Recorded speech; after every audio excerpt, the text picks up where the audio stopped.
우리의 인생이 끝나기 전에 하나님의 약속을 우리 다음 세대에 전하는 것은 성도들의 정말 중요한 사명입니다.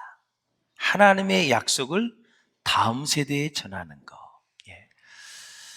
오늘 죽음에 입각해서 이제 죽음을 맞이한 야곱이 어떻게 축복을 하고 인생을 마무리하는지 한번 보도록 하겠습니다. 태어날 때 우리가 축복을 받지요. 또 우리가 떠날 때도 축복을 하고 떠나요. 태어날 때는 축복을 받잖아요. 떠날 때는 축복을 하고 떠나세요. 하나님 앞에서 참 아름다운 모습이거든요. 자, 요셉은 아버지가 이제 병들었다는 소식을 들어요. 이 병은 이제 마지막이지요. 요셉과의 이제 만남이 마지막이에요. 그래서 두 아들 에브라임과 또 므낫세와 에브라임을 데리고 아버지를 고센 땅으로 찾아가서 만나 뵙게 됩니다. 이때 야곱은 힘이 없었어요. 기운이 빠졌는데 자기 아들 요셉이 온다는 이야기를 듣고 또 손주까지 데리고 온다는 이야기를 듣고 힘이 났어요. 그래서 병상에서 일어나서 오늘 정말 대미를 장식하는 축복의 현장을 우리가 볼 수 있다라는 것이고요. 그래서 야곱은 아버지에게 사실 어렸을 때 아버지가 이삭 아니까 이삭 축복을 받으려고 엄청 노력을 했지요. 그런데 그 아버지에게서 이제 쫓겨나게 되죠. 그래서 삼촌 라반의 집으로 도망을 가는 신세가 되지요. 14년 동안 노동을 이제 제공하고 그 대가로 얻은 라헬 사모했어요. 이제는 이 여인하고 내가 이제 사는구나. 아주 마음이 좋았는데 그의 삼촌 라반은 레아를 끼워 넣지요. 패키지로 끼워 넣습니다. 같이 살아라. 라헬하고 살고 싶은데 레아까지 넣어서 결국 레아가 애를 더 많이 낳게 되지요. 참 알 수 없는 일이에요. 그래서 사는 것조차도 다 자유를 누리지 못한 야곱의 모습. 뿐만 아니라 이제 야복 강가에서 밤이 새도록 기도하고 그리고 나서 야곱의 이름이 이스라엘로 바뀌었죠. 승리라는 이름입니다. 승리. 최고의 이름이죠. 그래서 지금 이스라엘이죠. 나라의 이름이. 다 마무리하고 이제 그때 베델로 갔어야 되는데 오늘 본문에 루스라고 얘기해요. 그 루스가 옛 이름이거든요. 베델입니다. 그쪽으로 갔어야 되는데 어디로 갔어요? 세겜으로 갔습니다. 지금으로 치면 믿음이 있는 곳이 아니라 세상적으로 또 간 거예요. 거기에서 7년을 머물게 되죠. 거기에서 가장 사랑하는 딸 디나를 잊어버리게 돼요. 거기서 죽습니다. 아픔을 겪지요. 또 이방 사람들 할례를 시켜서 레이와 이런 아들들이 또 엄청나게 피비린내라는 전쟁을 하게 됐죠. 너무너무 두려워서 야곱은 우리는 여기서 못 산다 할 정도로 세겜에서 잃을 걸 다 잃어버렸어요. 야복 강가에서 이제는 지금부터 영적으로 승리하고 하나님이 주시는 복을 누리는 때가 왔다 생각을 했는데 7년의 세월 동안에 물질, 마음, 영혼 다 잊어버렸어요. 자식까지. 그리고 나서 깨닫고 어디로 돌아가지요? 다시 이제 삼촌 집으로 도망갈 때 돌베개하고 누웠던 그 베델로 하나님의 집으로 돌아가게 되어지죠. 사랑하는 여러분, 자 이제 야곱은 이 요셉을 장자로 삼으려고 했거든요. 라헬의 자녀이니까. 그런데 또 요셉도 죽었다는 소식을 들었지요. 이렇게 도대체 복을 받을 수 없는 사람인데 이 모든 것이 다 오히려 하나님이 주시는 복으로 변했다라는 사실에 저는 말씀을 준비하면서 참 은혜를 많이 받았습니다. 이런 사람도 마지막에 이렇게 위대한 복을 하나님이 주시는구나. 용기를 얻었어요. 오늘 설교를 들으시고 여러분 나는 마땅히 복을 받을 사람이다. 하나님의 자녀로서 하늘의 신령한 복과 땅에 기름지고 윤택한 복을 받을 사람이다. 의기소침하지 마시고요, 좀 힘든 일이 있다 할지라도 낙심하지 마세요. 그건 지나가는 바람이, 지나가는 바람은 신경 쓸 필요가 없어요.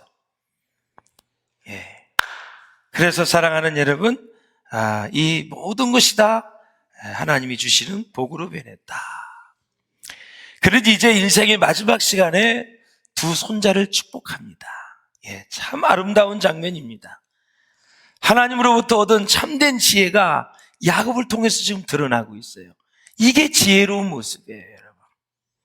풍파 많은 세상, 어려움을 많이 겪었고 시련도 고난도 많이 겪었던 야곱이었지만 마지막 죽기 전 임종 직전에 손자를 축복합니다. 야곱의 인생 두 번째는 험악한 인생이라고 말씀을 드렸어요. 우리들이 장난식으로 얘기하는 것처럼 산전, 수전, 공중전 다 겪은 사람이 야곱이에요. 하지 말아야 될 경험들, 못 쓸 경험을 너무 많이 했어요. 야곱은 죽음 앞에서 인생을 정리하면서 그에게 남은 것은 무엇일까 생각을 해보니, 오늘 창세기에 보니까 야곱의 인생에서 남은 것은 딱 하나다. 하나님의 약속입니다, 여러분. 약속. 하나님의 신실함입니다. 야곱은 정말 자격이 없지만 하나님은 그를 버리지 않으셨어요. 실수와 허물이 참 많이 있었지만 하나님은 야곱을 절대 포기하지 않으셨어요. 이 세상 사람들이 다 여러분을 포기해도 하나님은 절대 저와 여러분을 포기하지 않습니다. 사람은 여러분의 실패를 보지만 하나님은 우리의 마음을 보시는 분이십니다. 내 마음을 붙드시는 분이 하나님이십니다. 낙심할 이유가 없는 것입니다. 절망할 이유가 없는 것입니다. 하나님은 전지전능하실 뿐만이 아니라 우리를 얼마나 사랑하시는지 독생자 예수 그리스도를 보내신 분입니다. 그 사랑을 우리가 다 어떻게 감당해낼 수 있을까요? 그 사랑을 우리가 어떻게 다 받을 수 있을까요? 그저 눈물로 감사하며 그 은혜에 우리는 감동할 뿐입니다. 사랑하는 여러분, 야곱은 무능한 노인이 되었어도 하나님은 그를 믿음의 조상이 되도록 복을 부어주셨다라는 사실을 잊지 않으셨으면 좋겠습니다. 무능한 노인이 어디 있습니까? 예수 안에서는 다 하나님의 사랑하는 자녀들이고 하나님이 받을 만한 그릇들이고 하나님이 귀하게 쓰시는 존재인 줄로 믿습니다. 사람 나이 많다고 무시하지 마십시오.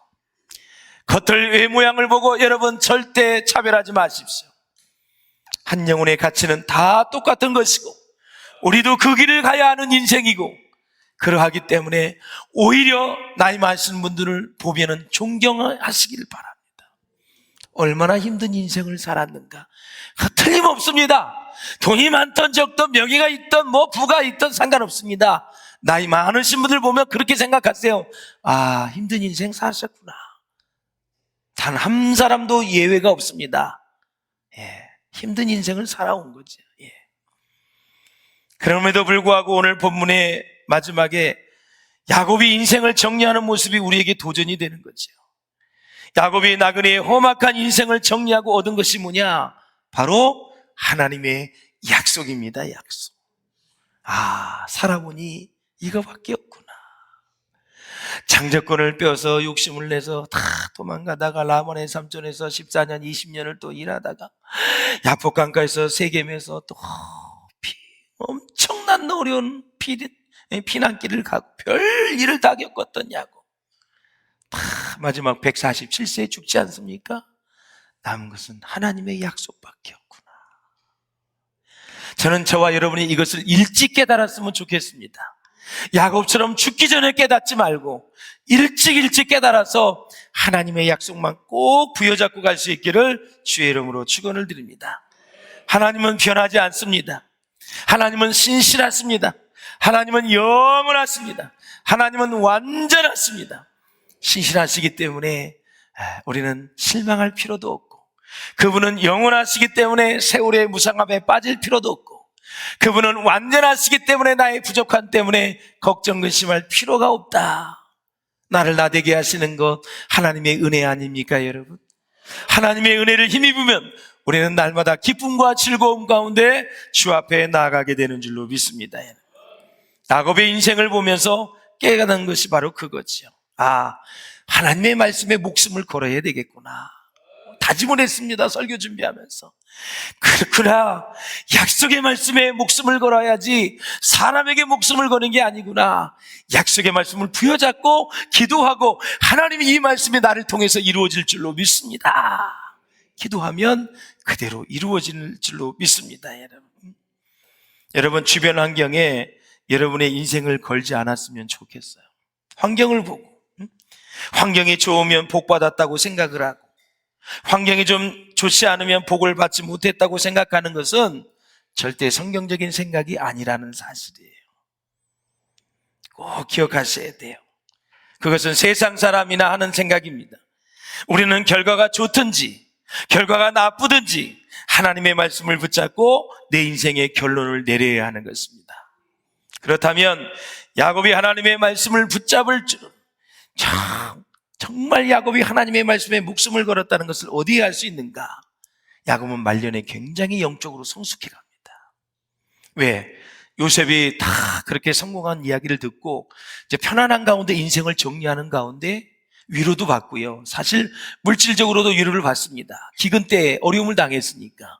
이게 마음이 평안하니까 인생을 다 정리하면서 마지막 그의 영성이 불꽃을 피웁니다.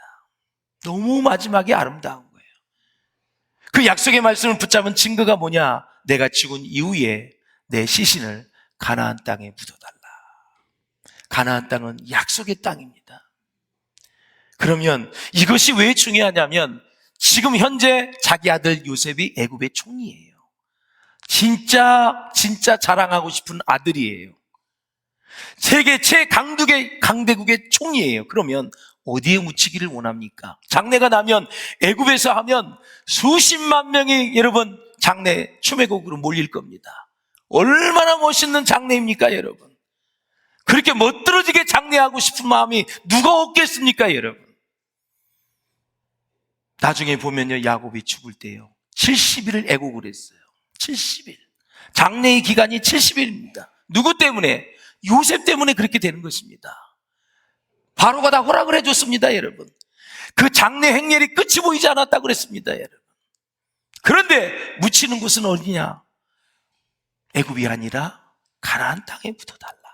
지금 가나안 땅은 척박한 땅, 기근의 땅, 아무 수확이 없는 쓸모없는 땅입니다. 그러면 아들이 있는 그 애굽에 묻히면 많은 사람들이 또 참배우러 올 거고, 그리고 길이길이 그렇게 막 추앙을 받을 텐데, 그걸 다 아니다. 나를 가나안 땅에 묻어달라라는 거죠. 끝까지 말씀을 붙잡고 그 약속의 말씀이 이루어질 줄로 믿는 그 믿음, 그것이 야곱에게 있었다. 우리가 창세기에서 아주 특징적으로 보게 되는 것 중에 하나가 뭐냐면 하나님의 축복입니다. 축복. 이 축복은 분명히 하나님의 것이지 사람의 것이 아니거든요. 그런데 왜 믿음의 족장들을 보면요, 정말 하나님의 축복인데 자기 것인 양 막 축복을 하고 안수를 하고 막 그럽니다. 도대체 이게 무슨 의미가 있는 것인가? 도대체 자녀들에게 축복하는 것, 이 정체가 도대체 무엇이길래 하나님의 것인데도 아버지가 아들에게 물려줄 수 있었는가 하는 이 문제를 우리는 풀어내야 됩니다. 그래야 창세기에 담겨있는 축복의 의미를 우리가 제대로 이해할 수가 있거든요. 야곱은 요셉의 두 아들 므낫세와 에브라임을 양자로 삼아서 자신의 아들들과 동등한 위치에 둡니다. 한 대를 걷는 거지요. 사실 야곱이 축복하려면 요셉을 축복해야 되는데 왜 손주를 축복합니까? 그런데 이게 다른 아들들이 반대를 하면 할 수가 없습니다. 그래서 어떻게 해요? 므낫세와 이 에브라임을 자기 무릎 사이에 오라고 합니다. 이게 무슨 양식이냐? 그 당시에 입양을 하는 겁니다. 이게 지금 손주를 자기 아들로 만드는 과정이에요. 아들로 만들어서 두 명을 축복을 해서 두 지파를 만들어주는 거예요. 지금 이 시대에 하나님 자녀의 입양은 어떻게 하는 거죠? 주 예수 그리스도를 나의 구주로, 예수님이 나의 죄를 위해 죽은 것을 믿고, 죽은 지 사흘 만에 부활하신 것을 믿고, 승천하신 것, 다시 오실 것을 믿을 때 예수님을 영접한 거거든요. 그러면 주의 영이 내게 이미 임하였기 때문에 우리는 하나님의 자녀로 입양이 된 것입니다. 그래서 자녀들은 권세를 가지고 살아가는 거고 죄의 용서함을 받은 것이죠. 그래서 오순절 마가의 다락방에 주의 성령이 충만한 것은 그때 우리 모두가 다 하나님의 자녀로 입양이 되었는데, 유대인이나 이방인이나 누구나 다 성령을 받게 되어지고 누구나 다 예수를 믿게 되어지면 하나님의 자녀로 입양이 되는 거예요. 그럼 하나님의 축복을 받을 권리가 있고 권세가 있고 우리는 그렇게 승리하며 살아가는 거죠. 지금 이 구약, 이 본문에서는 두 아들을 무릎 사이에 넣어서 바로 거기 축복을 해가지고 다른 자녀들이 아무 말 하지 못하도록 자녀로 삼아서, 아들로 삼아서 축복을 해서 두 지파를 이제 만들어서 복을 내리는 모습을 보죠. 그런데 어떻게 하냐면 어긋났지요. 오른손이 므낫세가 되어야 되고 왼손이 에브라임이 되어야 되는데 어긋나게 또 했어요. 그래서 요셉이 아버지 왜 그러십니까? 이게 므낫세인데 오른손을 얹으셔야 되죠. 손을 잡았는데 아니다. 나도 안다. 내 아들아, 나도 안다. 그럼 도대체 왜 에브라임이 차자인데 장자의 축복을 주었을까요? 어느 성경학자는 두 가지를 얘기해요. 하나는 본인이 동생이었잖아. 그렇게 서름을 당했기 때문에 거기서 마지막에 그래서 동생을 그렇게 축복을 했다. 한을 풀었다. 뭐 그런 얘기도 있고, 두 번째는 므낫세와 에브라임의 영적 상태를 보니 에브라임이 굉장히 가능성과 이 모든 면에서 영적으로 뛰어난 것을 보고 축복을 했더니 나중엔 사실 에브라임이 가장 큰 지파가 됐잖아요, 인원이.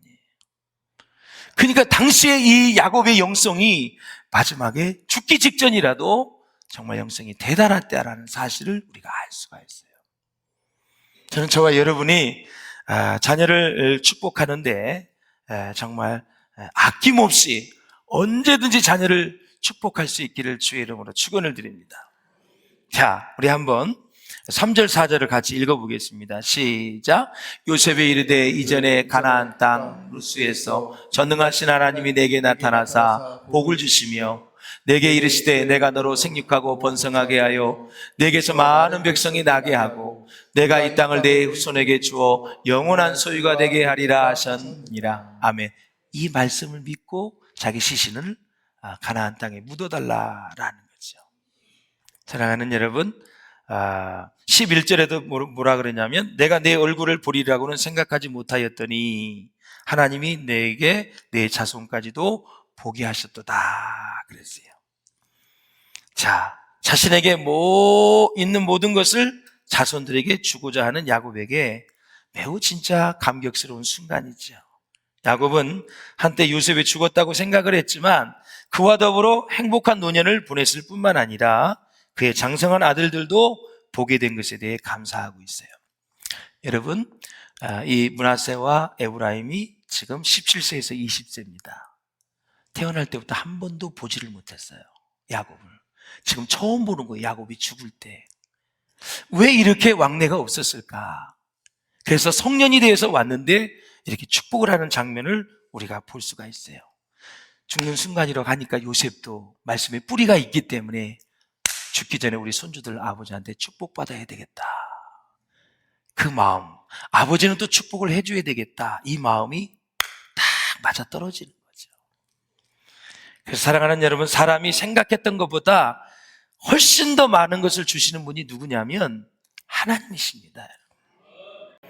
자, 야곱이 자손들에게, 손자에게 유산을 물려주고 있는데 두 가지를 얘기하고 있습니다. 하나는 내가 출생할 때부터 하나님이 나를 길러주신 그 하나님이, 나를 환난 가운데서도 있을 때에도 나를 환난에서 벗어나게 하신 하나님이, 그 아브라함의 하나님, 이삭의 하나님이 너희들도 함께 하실 것이다. 그대로 전하는 거죠. 얼마나 감사해요. 21절에도 나는 죽으나 하나님이 너희와 함께 계시사 너희를 인도하여 너희 조상의 땅으로 돌아가게 하시려니와 그랬습니다. 인간은 영원할 수 없습니다. 그렇기 때문에 영원히 누군가와 함께 할 수도 지켜줄 수도 없습니다. 올 때가 있으면 갈 때가 있습니다. 떠나는 사람이 해줄 수 있는 게 뭐예요? 영원히 함께 하겠다는 그런 불가능한 약속이 아니라 영원하신 하나님이 너를 붙드실 거야. 이게 최고의 축복 아닙니까? 죽는 사람이 무엇을 해줄 수 있겠어요, 여러분?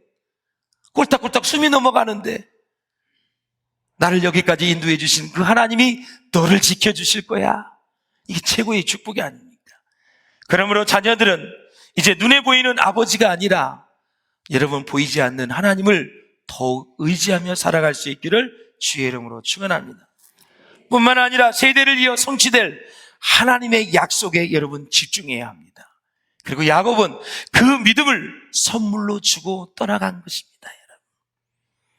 그러므로 사랑하는 여러분, 야곱은 평생을 다해서 성장했는데 성장이 무엇인지 세 가지를 꼭 기억할 수 있기를 바랍니다. 성장이란 바로 야곱의 인생을 봐서 우리 깨달은 건데요, 새로운 하나님을 알아가는 것입니다. 두 번째, 새로운 하나님의 뜻을 분별하는 것입니다. 마지막으로 믿음으로 하나님의 뜻을 행하는 것이 성장하는, 성숙하는 사람의 모습이다라는 이 모습을 야곱에서 마지막 147세에 죽을 때 발견할 수 있었다라는 거죠. 그래서 사랑하는 여러분, 아브라함의 하나님을 받아야 되고 이삭의 하나님을 받아야 되고 야곱의 하나님을 받아야 돼요. 우리가 교회에 모이는 것은 뭐예요? 바로 그 축복을 받기 위해서 우리가 모이는 거예요. 할렐루야. 그러면서 마지막에 기가 막힌 말씀을 합니다. 16절을 한번 읽어보겠습니다. 시작. 내 이름과 내 조상 아브라함과 이삭의 이름으로 칭하게 하시오며. 이게 무슨 의미일까요? 히브리 원문에 이게 무슨 뜻일까요, 여러분? 이제 그들은 자신들의 이름이 아니라 야곱과 아브라함과 이삭의 이름으로 통하게 될 것이다, 그런 얘기예요. 지금 야곱은 에브라임과 므낫세에게 자기 이름을 무한정 빌려주었다, 그 뜻이에요. 자기 이름뿐만 아니라 아브라함과 이삭의 이름까지 빌려주었다. 마음껏 이름을 써서 축복을 받아라, 그 뜻이에요. 그럼 아브라함과 이삭과 야곱 이름을 합친 것보다 더 큰 능력의 이름이 있는데 누구이실까요? 바로 예수 그리스도입니다, 여러분. 이건 비할 바가 아니에요. 예수 그리스도 안에 그 축복이 다 담겨져 있다.